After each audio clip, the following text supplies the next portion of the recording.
नेक इंसान की कहानी।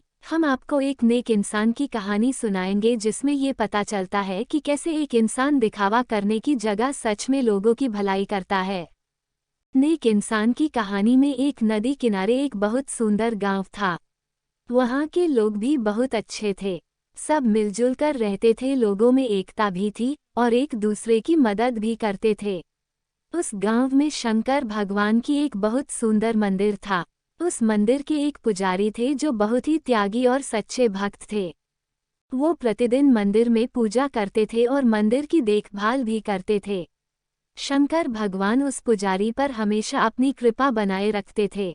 एक दिन उस पुजारी ने एक सपना देखा कि शंकर भगवान उससे मंदिर में विद्वानों और धर्मात्मा लोगों की सभा बुलाने को कह रहे हैं। पुजारी दूसरे दिन मंदिर में पूजा करने गया और पूजा करने के बाद ये खबर सारे गांव में फैला दिया कि आज मंदिर में सभा लगने वाली है। लोगों ने जैसे ही खबर सुनी और कुछ ही घंटों में बहुत सारे लोग मंदिर में जमा हो गए। पुजारी ने सब लोग को अपने सपने के बारे में बताया। लोगों ने पंडित की बात सुन के चौंक गए और सब लोग ने शंकर जी को प्रणाम किया और प्रार्थना करने लगे कि हे भगवान, कोई अनहोनी मत होने देना। जब भगवान की आरती हो गई, घंटी बजना बंद हो गई, प्रसाद लोगों में बांट दी गई और लोग अपने अपने घर जाने लगे, तभी मंदिर में से एक अजीब सी चमक आने लगी। जब पुजारी ने मंदिर के अंदर जाके देखा तो एक सोने के परात था जो हीरे मोती से भरे हुए थे।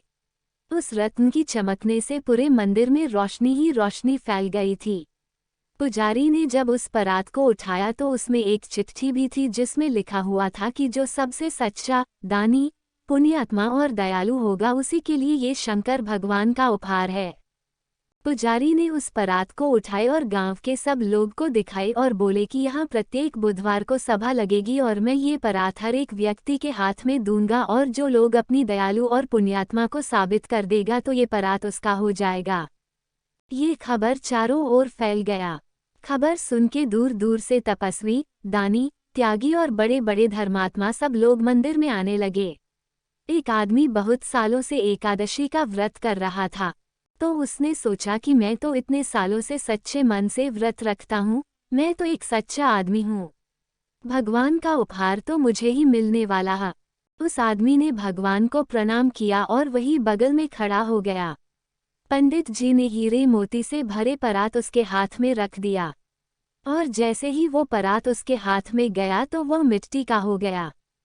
सब लोग उसका मुंह देखने लगे और वह शर्मिंदा होकर घर चला गया क्योंकि वह व्रत के नाम पर दिखावा कर रहा था।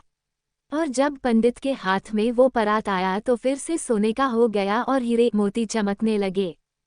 फिर एक दिन बहुत बड़ा आदमी ने उस मंदिर में भगवान का उपहार को लेने आए। उन्होंने कई जगहों पर स्कूल, वृद्धा आश्रम, मंदिर आदि बनवाए थे और वो बहुत ही दानी थे। दान देने से लगभग अपना आधा कमाई दान में दे दिए थे। इसके वजह से लोग उनको दानी और बहुत बड़े लोग मानने लगे थे। वो भी मंदिर के अंदर आए, भगवान को प्रणाम किए और उनके हाथ में वो परात रखा गया और जैसे ही वो परात उनके हाथ में गया तो मिट्टी का हो गया और वो भी लज्जित हो गए क्योंकि वो अपना नाम को बड़ा करने के लिए दान कर रहे थे। क्योंकि नाम की इच्छा से होने वाला दान सच्चा दान नहीं होता है। इस प्रकार रोज बहुत लोग आए लेकिन किसी ने उस सोने की परत को पर नहीं सका। सबके हाथों में पहुंचकर वो मिट्टी का हो जाता था। 5-6 महीने बीत गए। इतने दिन में कितने लोग लोभ से मंदिर के पास ही दान पुण्य करने लगे। मंदिर के पुजारी ने एक नियम बनाया कि हर सोमवार को जितने लोग मंदिर में दर्शन करने आएंगे उसके हाथ में ये सोने का परात रखा जाएगा। एक दिन उस मंदिर में एक बूढ़ा किसान भगवान का दर्शन करने आया। वह बहुत गरीब था। वह केवल भगवान के दर्शन के लिए आया था। वह मंदिर में जा ही रहा था तभी मंदिर के बाहर के एक आदमी को देखा और वो मंदिर के कुछ ही दूरी पर बैठा था। वह एक आंख का अंधा और लाचार दिख रहा था और भूख के मारे उसका बुरा हाल था। मंदिर में जितने लोग दर्शन करने आते थे उससे वो खाना मांगता था लेकिन कोई उसे कुछ नहीं देता था। बूढ़ा किसान ने उस आदमी को देखा तो उसे दया आ गई। वो उसके पास गया और वहीं पर बैठ गया। उसने अपने घर से पुराने कपड़े में थोड़ा चना लाया था वो अपना चना उस आदमी को खाने को दे दिया। वो आदमी चना खाकर अपना पेट भर लिया और बहुत खुश हुआ।